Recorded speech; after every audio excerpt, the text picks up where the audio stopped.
नमस्कार, मी अनिल उपाध्ये. शिवसिद्ध बातमीपत्रात आपलं स्वागत आहे. पाहूया आजची बातमी. रामलिंग इथल्या डोंगराला माणगाववाडी हद्दीत रविवारी सायंकाळी अचानक आग लागली. यामध्ये वृक्षसंपदेसह गवतांचे लाखो रुपयांचे नुकसान झाले आहे. ही आग लावणाऱ्यावर कडक कारवाई होणार असल्याचे संकेत मिळत आहेत.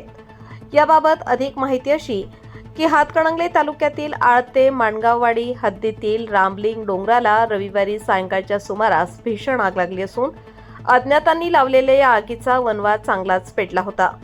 सुमारे 2 ते 2.5 तास पेटलेल्या डोंगराचे भयानक असे दृश्य दिसत होते. या आगीत डोंगर कपाऱ्यात असलेल्या वनस्पती झाडांसह शासनाच्या लाखो रुपयांचा खर्च करून 3 ते 4 वर्ष जपलेले हजारो झाडे या आगीत जळून खाक झाल्याने मोठे नुकसान झाले असून आग कशी लागली हे स्पष्ट झाले नाही. रामलिंगचे डोंगर हे पंचक्रोशीत प्रसिद्ध असून तालुक्यात सगळ्यात मोठे वनक्षेत्र गायरान असलेले हे डोंगर परिसर आहे. या भागात वेगवेगळे जंगली प्राणी, सरपटणारे प्राणी यासह वानरांची संख्या ही अधिक आहे. काही दिवसांपूर्वी या परिसरातील शेतकऱ्यांना बिबट्याचेही दर्शन झाले होते. तसेच परिसरातील सर्पमित्र सापांना धरून मोठ्या प्रमाणात या जंगलात आणून सोडतात. या परिसरात घनदाट झाडी असल्याने व मोठे जंगल असल्याने वन्य प्राण्यांचा वावर मोठ्या प्रमाणात आहे.